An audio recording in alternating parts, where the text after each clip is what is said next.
जय Hind students, class 9th exercise 13.1 question number 7।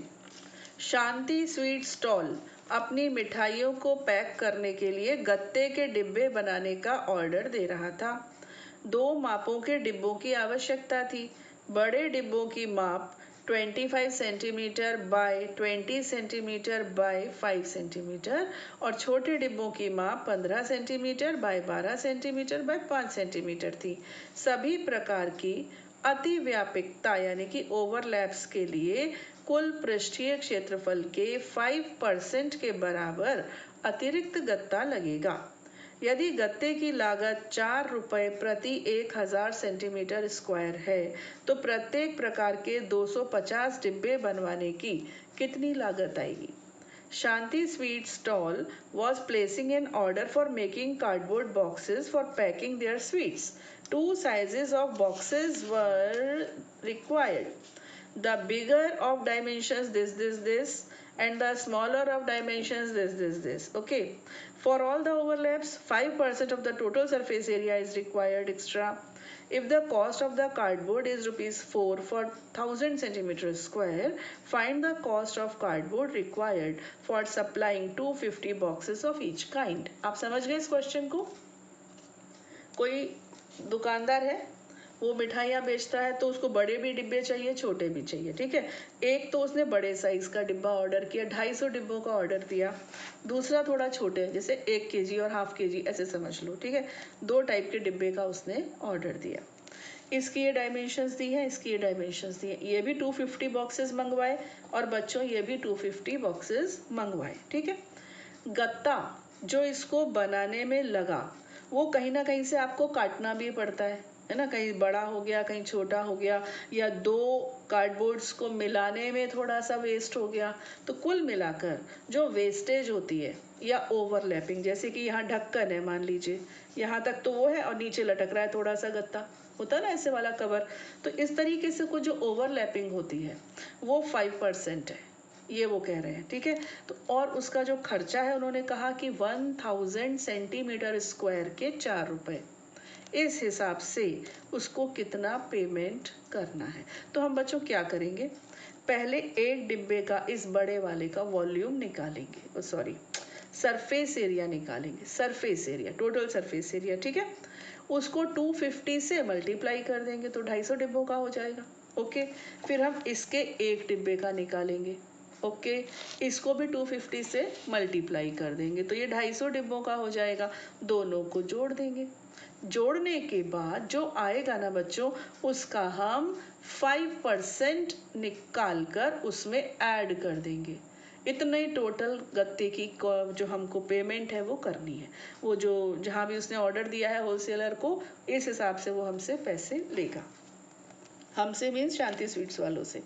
चलिए यहाँ पर लिखते हैं सबसे पहले total surface area of 1 big box. Okay, संपूर्ण पृष्ठीय क्षेत्रफल किसका? एक बड़े डिब्बे का। हिंदी इंग्लिश में पहले और बाद में आती है। एक बड़े डिब्बे का संपूर्ण पृष्ठीय क्षेत्रफल क्या होता है बच्चों? 2LB plus BH plus HL. 225 into 5 plus 5 into 20 plus 20 into 25. 2 125 100 और 500। ओके, इनको मैंने ऐड किया 5 6 और 7 तो 725 और फिर ये हो गया 1450 स्क्वायर सेंटीमीटर। कितने का आया बच्चों? एक बड़े डिब्बे का, ठीक है। फिर हम लिखेंगे total surface area of 250 such boxes. 250 डिब्बों का ऑर्डर किया है उसने, तो 1450 को 250 से हम मल्टीप्लाई कर देंगे तो 2 0 तो ये हो गए। 25 पंजे 125 हासिल आया 12। 25 चौक 100, 100 में 12 जोड़ा 112, 11 आ गया। 25 एकम 25 में 11 जोड़ा तो 3625 स्क्वायर सेंटीमीटर। कैलकुलेशन हिंदी में इजी होते हैं। हो गया। इसके बाद हम यहाँ लिखेंगे total surface area of one small box. Got it. एक छोटे, अब मैंने ठीक से लिखा है, एक छोटे डिब्बे का संपूर्ण पृष्ठीय क्षेत्रफल, सूत्र वही है ना, 2 LB यानी कि 15 into 12 plus 12 into 5 plus 5 into 15।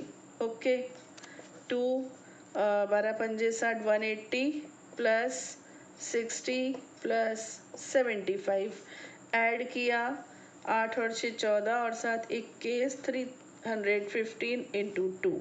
तो बच्चों ये आ गया आपका 630 स्क्वायर सेंटीमीटर। कैलकुलेशन तो आप अपनी गति से करना, आपको कॉपी थोड़ी करना है। आप वीडियो देखते हो मेथड समझने के लिए, कैलकुलेशन तो बच्चों आपको खुद करने चाहिए।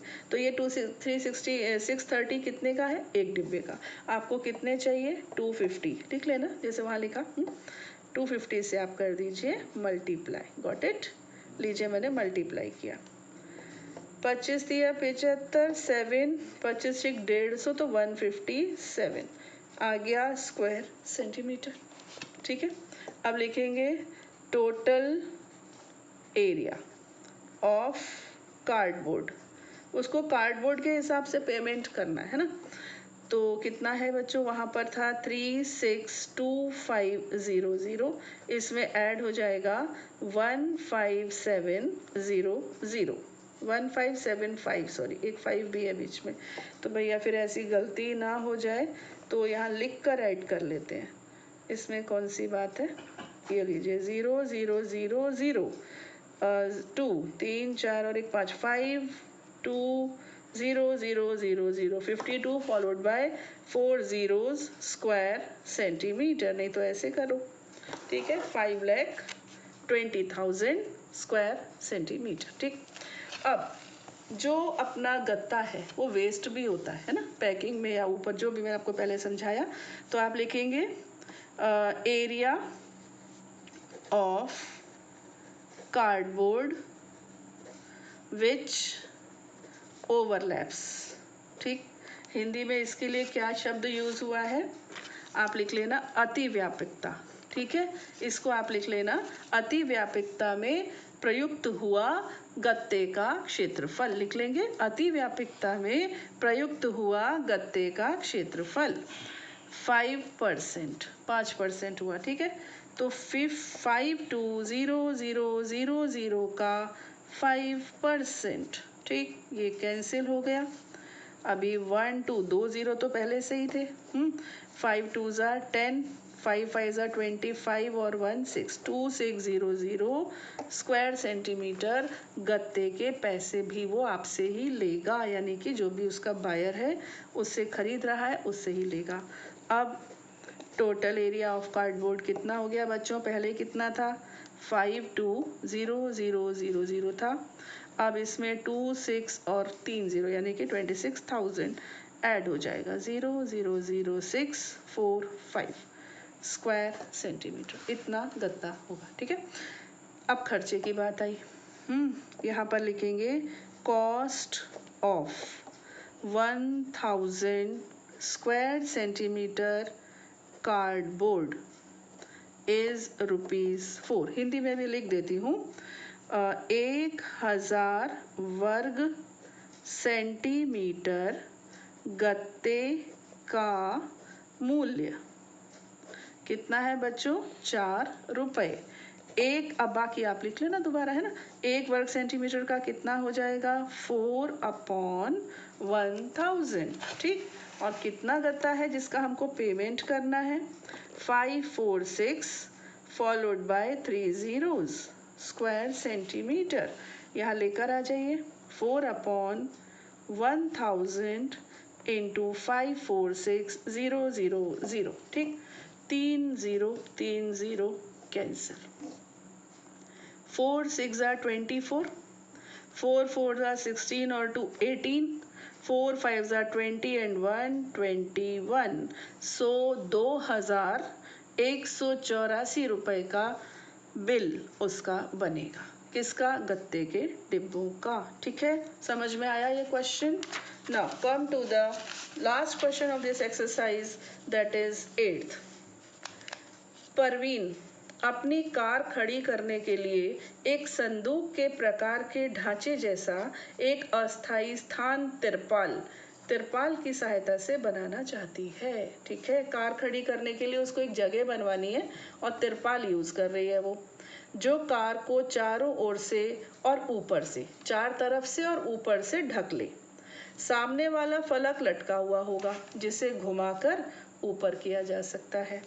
यह मानते हुए कि सिलाई के समय लगा तिरपाल का अतिरिक्त कपड़ा नगण्य होगा, आधार विमाओं 4 मीटर बाय 3 मीटर और ऊंचाई 2.5 मीटर 2.5 मीटर वाले इस ढांचे को बनाने के लिए कितने तिरपाल की आवश्यकता होगी? ठीक है, Parveen wanted to make a temporary shelter for her car by making a box-like structure with tarpaulin that covers all the four sides and the top of the car, with the front face as a flap which can be rolled up.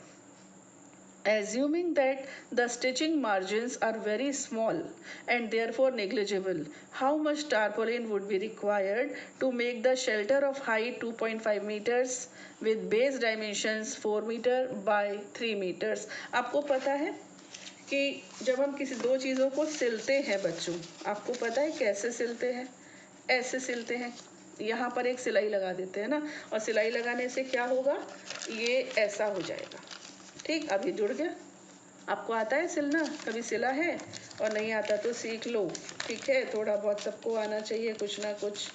तो मैंने समझो इन दोनों चीज़ों को सिल दिया। ठीक है, चलिए सीख गए आप लोग, सिल दिया। ठीक है, तो जो उसको सिलने में टारपोलिन अंदर दब जाएगा उसको निगलेक्ट करो। देखो शांति स्वीट्स ने जब डिब्बे खरीदे तो उन्होंने कहा जो हमारा गत्ता वेस्ट हो रहा है हम तो उसके भी पैसे आपसे लेंगे। और यहाँ पर ये क्या कह रहे हैं कि इसको सिलने में जितना कपड़ा अंदर चला जाएगा उसको जाने दो, उसके पैसे नहीं लगाने। ठीक है, या पैसे नहीं, सॉरी, उसका एरिया नहीं लगाना। ओके, तो ये जो क्वेश्चन नंबर 8 है इसमें वो एक कार के ऊपर कवर बना रही है, उसमें आपको धोखा देने के लिए एक बात और बोल दी कि जो सामने वाला फ्लैप होगा ना वो लटका रहेगा, उसको हम फोल्ड भी कर सकते हैं, लेकिन उससे हमें क्या, हमें तो एरिया बताना है ना। अब कार को आप चार तरफ से बच्चों घेर रहे हो, कार के लिए वो एक क्यूबॉइड शेप का वो बना रही है कवर। केवल नीचे खाली रहेगा, बाकी 5 सरफेसेस तो आपको लेनी पड़ेगी चारों तरफ से और उसकी छत पे। तो यहाँ पर घुमा फिरा कर आपसे ये कहा जा रहा है कि 5 सरफेसेस का सरफेस एरिया बताइए। सीधे सीधे नहीं बता रहे हैं, आपकी इमेजिनेशन के ऊपर उन्होंने डाल दिया। तो सबसे पहले हम लिख लें, लेंथ कितनी होनी चाहिए? 4 मीटर। ब्रेड्थ, चौड़ाई कितनी होनी चाहिए? 3 मीटर। और ऊंचाई कितनी होनी चाहिए? 2.5 मीटर। क्लियर? अब इसको आप इंग्लिश वाले इंग्लिश में और हिंदी वाले हिंदी में लिखेंगे जो मैं बोल रही हूँ। आप लिखेंगे कि घनाकार, चलो मैं लिख देती हूँ। ठीक है, घनाकार ढांचे का पृष्ठीय क्षेत्रफल। ठीक है, और इंग्लिश वाले लिखेंगे area, surface area of cuboidal structure. ठीक है, स्ट्रक्चर विल बी LB। बच्चों देखो नीचे वाला नहीं लिया, नीचे में क्या आता है? LB, तो नीचे वाला एक नहीं लिया, बस ऊपर वाला तो लिया, तो LB एक आएगा, बाकी दोनों आएंगे BH और HL। आपको मालूम है ना, B, ये देखो ये B है और ये H है, तो ये वाले दोनों आएंगे BH, ये और ये दोनों आएंगे। ये क्या है? LH, ये भी दोनों आएंगे, बस ये नीचे वाला नहीं आएगा, ऊपर वाला भी LB से LB, ये L है ये B है, ऊपर वाला भी आएगा। कौन नहीं आएगा? नीचे वाला। ठीक, तो नीचे वाला हटा दिया, एक रह दिया, एक रख लिया LB ये। अब इसके बाद वैल्यूज रख दीजिए। L कितना है? 4, B 3 plus twice of B कितना है? 3 और H कितना है? 2.5 फिर 2.5 इंटू 4, तो ये हो गया 12 प्लस 2 7.5 प्लस 10.0 मल्टीप्लाई ऐड ये सब आप कर लीजिएगा।